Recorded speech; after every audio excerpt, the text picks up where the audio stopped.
कभी भी न पढ़े होंगे फिर भी आज यहाँ से अनुवाद सीख कर जाइएगा, क्योंकि कहा गया है, एक कहावत है, रख हौसला वो मंजर भी आएगा, प्यासे के पास चल के समंदर भी आएगा। वो मंजिल के मुसाफिर वो मंजिल के मुसाफिर, तुझे मंजिल भी मिलेगी और उसे पाने का मजा भी आएगा। ठीक है, इसी जोश जुनून के साथ धैर्य बना करके आज के इस क्लास को आप लोग पूरा अंत तक देख लीजिएगा, तो हम 100% गारंटी देते हैं कि आपका अनुवाद का बेस क्लियर हो जाएगा, एक कॉन्सेप्ट क्लियर हो जाएगा। अगर आपका ये कॉन्सेप्ट अगर क्लियर हो जाता है तो नेक्स्ट वीडियो जो आएगा उससे आपको जो जो बताया जाएगा पूरे अच्छे ढंग से क्लियर होते चला जाएगा। और मैं 100% दावा देता हूँ, हर एक स्टूडेंट अब संस्कृत का अनुवाद बहुत ही आसानी ढंग से करेगा, क्योंकि जिस समय हम सीख रहे थे, यानी कि मैं, उस समय हमको भी ना आता था, न जाने हम भी कैसे सीखे। हमारे सर बोला करते थे, हमको बहुत डर लगता था अनुवाद से। हमारे सर बोला करते थे, तुमको हम जितना टास्क देते हैं बस उतना पूरा करके आओ, तुमको हम सिखा देंगे। बस सर जी पर विश्वास करके, और मैंने जो सर टास्क देते थे उसको याद कर लेते थे, और याद करने के बाद 2 से 4 दिन की क्लास की करवाए और हम याद करके डेली जाते थे, और फिर हमको पूरा समझ में आने लगा और फिर संस्कृत अच्छे ढंग से सीख गए। उसी ढंग से मैं आपको बता दूं, अगर आप किसी भी घर को बनाने के लिए पहले ईंट, उसके बाद गिट्टी, बालू, सीमेंट, शर, मिस्त्री सबको जमा करना पड़ता है, उसी ढंग से संस्कृत में अनुवाद बनाने के लिए यहाँ पर जो लिखा गया है ये सब क्या है, ईंट, बालू, पत्थर। मान लीजिए एक घर बनाना है आपको, तो उसके लिए ईंट, बालू, पत्थर, कंकड़ सब कुछ चाहिए, सीमेंट, छड़ सब चाहिए। तो वही आपका यही सब छिटा हुआ है, सबको आपको क्या करना है, माइंड में स्टोर करना है, और उसके बाद फिर घर बनाना शुरू करना है, यानी कि आपका अनुवाद बनना शुरू हो जाएगा। बहुत ही ईजी होता है, हम 100% आपको गारंटी देते हैं, आपको हम सिखा देंगे। बस मैं जो बताता हूँ सर, आप उतना फॉलो कीजिए। ठीक है दोस्तों, दुनिया में कुछ हार्ड नहीं होता है, और हाँ, हम बोलते हैं याद कर लेना, नहीं कीजिएगा फिर गड़बड़ हो जाएगा। हमारे यहाँ कुछ ऑफलाइन में स्टूडेंट है, वो बोलता है सर याद नहीं होता है। अब जो मतलब कहावत है, आलसी और निकम्मा लोग का पहचान है, उसे नींद और भूख बहुत लगेगा, कुछ समझ में नहीं आएगा। वही बात है, अगर आप हमको ठगिएगा तो उसके लिए एक और कहावत है, तुम हमको क्या ठगेगा, तू खुद ठगा जाएगा, जब जिंदगी जीने की बारी आएगा खुद पछताएगा। इसलिए टीचर को कभी न ठगिए, और जो बोलता है ईमानदारी पूर्वक याद कर लीजिए, और फिर देखिए टीचर भी खुश रहेगा, समाज भी खुश रहेगा, और आप भी आगे बढ़िएगा और देश भी आगे बढ़ेगा। ठीक है, और चलिए हम अब संस्कृत के टॉपिक पर बात करते हैं। संस्कृत, देखिए संस्कृत कहा जाता है, संस्कृत पढ़ने वाले व्यक्ति बहुत लंबे आयु तक जिंदा रहते हैं। इसका रीजन यह है, संस्कृत जब हम लोग पढ़ रहे होते हैं तो हमारे शरीर का हर ऑर्गन काम कर रहा होता है, ऐसा कहा जाता है। ठीक है, संस्कृत शब्द जब बोल रहे होते हैं, 2030 या 35 में संस्कृत पर आधारित ही कंप्यूटर आने वाला है। ठीक है, इसलिए संस्कृत भाषा आना आप लोगों के लिए बहुत बेहद जरूरी है। ठीक है, चलिए देखते हैं और संस्कृत सीखेंगे। आज आपको हम पक्का गारंटी देते हैं, इस जो बेस होता है इसको क्लियर कर लीजिए, फिर आगे वाला क्लास आपको अच्छे ढंग से आएगा। ठीक है, देखिए पहले संस्कृत में हम लोग थोड़ा सा पहले समझ ले, उसमें लकार पढ़ना पड़ता है अनुवाद बनाने के लिए। लकार, देखिए लट लकार, लिट लकार, लोट लकार, लिट लकार, विधिलिंग, लिंग, लंग लकार, लकार लकार। लॉ से स्टार्ट होता है इसलिए इसको लकार कहा जाता है। लॉ से स्टार्ट होता है इसलिए इसको क्या कहा जाता है, लकार। आपको याद रखना है, बस और कुछ नहीं। लॉ से स्टार्ट है इसलिए इसको लकार कहते हैं, बात खत्म। लट लकार का मतलब होता है वर्तमान काल। जो काम वर्तमान में चल रहा होता है उसको वर्तमान काल कहते हैं, हम लोग बोलते हैं ना। तो संस्कृत में उसको बोलते हैं वर्तमान काल को लट लकार। क्या बोलते हैं, लट लकार। वर्तमान काल को संस्कृत में क्या कहा जाता है, लट लकार। उसके बाद क्या है, अनुज्ञा काल। क्या है, अनुज्ञा काल। तो अनुज्ञा काल को हम लोग क्या बोलते हैं, लोट लकार। जिसमें आज्ञा, जैसे कोई सेंटेंस हो गया, मैं खाता हूं, तो काम क्या हो रहा है, चल रहा है। मैं पढ़ाता हूं, अभी आपको पढ़ाने का काम चल रहा है। तो वर्तमान के लिए हो गया, तो वर्तमान के लिए लट लगा। मैं आपको आज्ञा दूं, जैसे बोलूं तुम लोग ध्यान से समझो, आज्ञा दिए ना, तो तुम लोग आप क्या करेगा, समझने का काम करेगा। तो आज्ञा का, जिसमें जैसे हम किसी को बोल दे, कैमरामैन तुम सही से वीडियो रिकॉर्ड करो, बोल दिए, तो उसका काम आज्ञा देने का हुआ ना, इसमें हम आज्ञा दे रहे हैं, तुम पढ़ो, तुम खाओ, तुम खेलो, आज्ञा दे रहे हैं, तो ये अनुज्ञ काल। ठीक है, उसके बाद अगला क्या है, भविष्य काल। जैसे कि अगर हम बोल दे तुम लोग भविष्य में ऑफिसर बनोगे, ठीक है, तो क्या हो गया, भविष्य काल, मतलब जो आने वाला है उसको क्या बोलते हैं, भविष्य काल। ठीक है, आगे देखिए क्या है, चाहिए। चाहिए को हम लोग संस्कृत में विदर्लिंग बोलते हैं। क्या बोलते हैं, विदर्लिंग। विदर्लिंग क्या बोलते हैं, विदर्लिंग बोलते हैं चाहिए को। और जैसे कि मुझे खाना चाहिए, मुझे सोना चाहिए, हंसना चाहिए, रोना चाहिए, खेलना चाहिए, जाना चाहिए, तो इस टाइप के सेंटेंस को बनाने के लिए तो विदर्लिंग का इस्तेमाल किया जाता है। और विदर्लिंग मतलब होता है चाहिए। ठीक है, अगला है लंग लकार, मतलब कि भूतकाल। भूतकाल को अंग्रेजी में हम लोग संस्कृत में लंग लकार कहते हैं। क्या कहते हैं, लंग लकार कहते हैं। याद रखना है बस इतना आपको। लकार हालांकि 10 गो होता है, लेकिन आपको पढ़ना पड़ता है मात्र 5 के बारे में ही। ठीक है, और आपको समझ में आया होगा। बस आपको याद रखना है, अनुज्ञ काल का मतलब होता है लुट लकार, भविष्य काल का मतलब लिट लकार, चाहिए का मतलब विदर्लिंग, भूतकाल मतलब लंग लकार, वर्तमान काल मतलब लट लकार।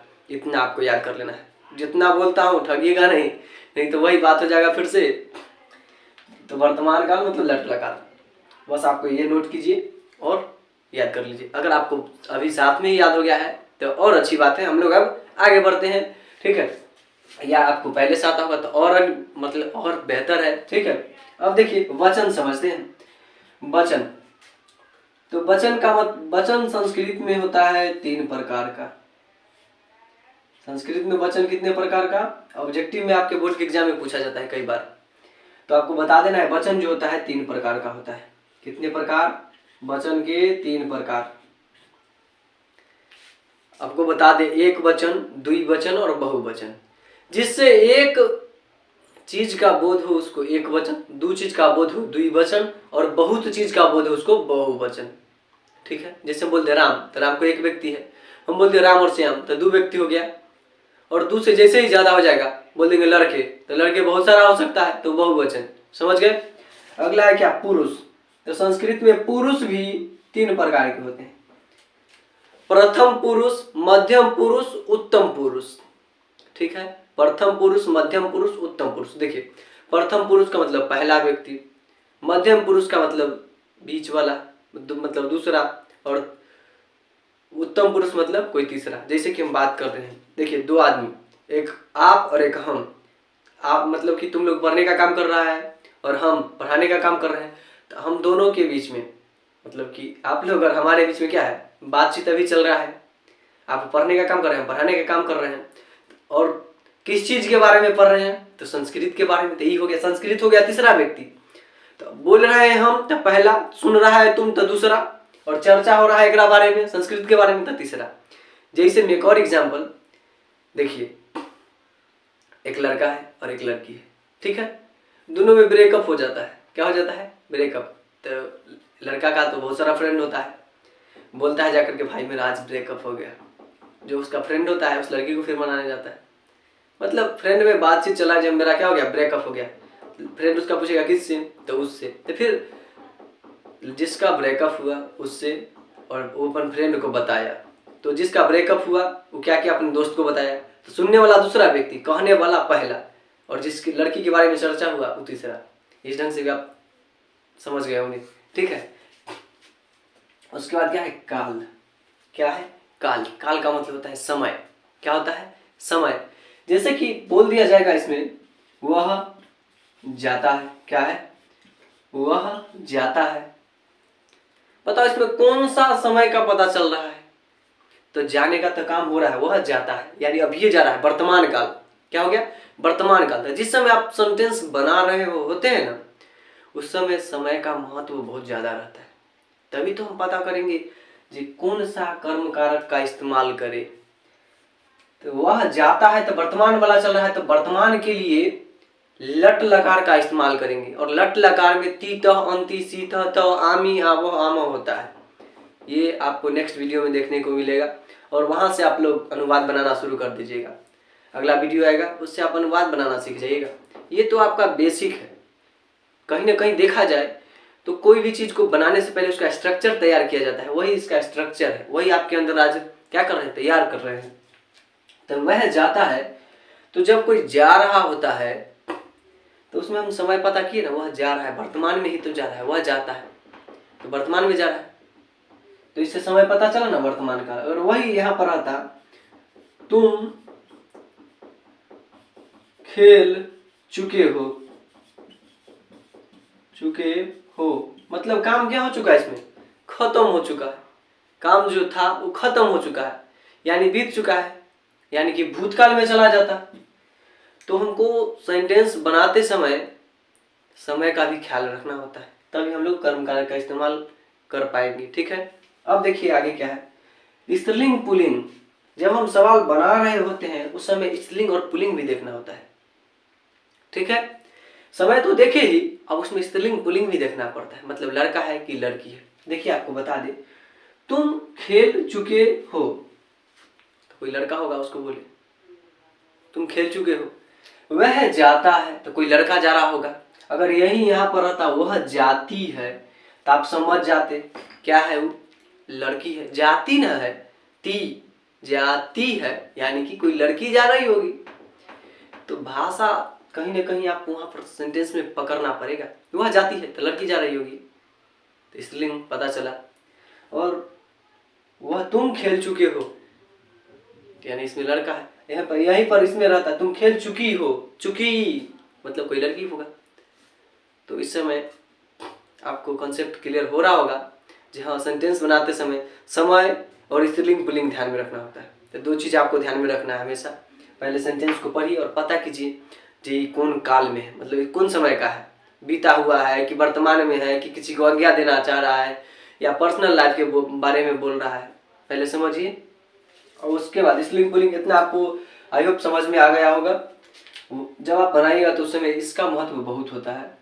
ठीक है, इसका भी महत्व होता है, सबका महत्व होता है, इसलिए आपको पता होना चाहिए। अब देखिए कुछ हिंदी शब्द है, उसका संस्कृत में मतलब कि आपका क्या बोले, संस्कृत आपको आना जरूरी है। जैसे कि बोल दे स्कूल, तो स्कूल को संस्कृत में विद्यालयम कहा जाता है। क्या कहा जाता है, विद्यालयम। ठीक है, घर को संस्कृत में गृहम कहते हैं, गाय को गौ या धेनु बोलते हैं, किताब को पुस्तकम।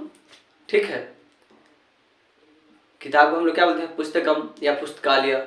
ठीक है, इस ढंग से आप बोल सकते हैं। और सारा है, जैसे हाथी को गजह बोलते हैं, बकरी को अजाह कहते हैं।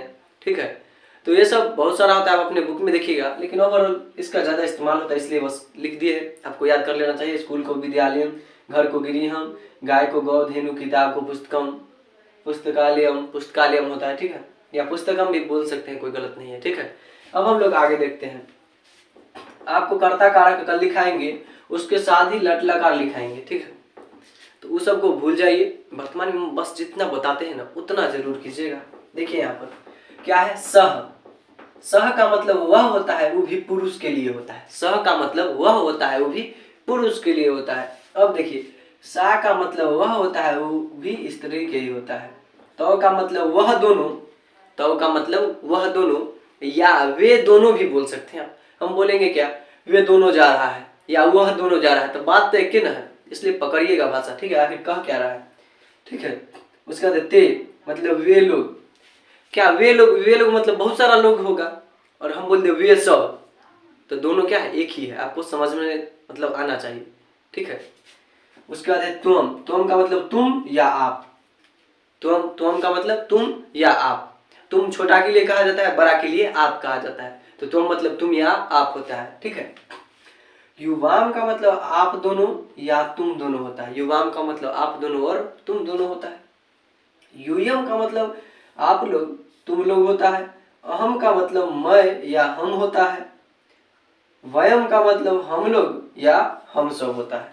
ठीक है, आप इसका भी स्क्रीनशॉट ले लीजिए और इसको भी याद कर लीजिएगा, क्योंकि मेन चीज तो यही है।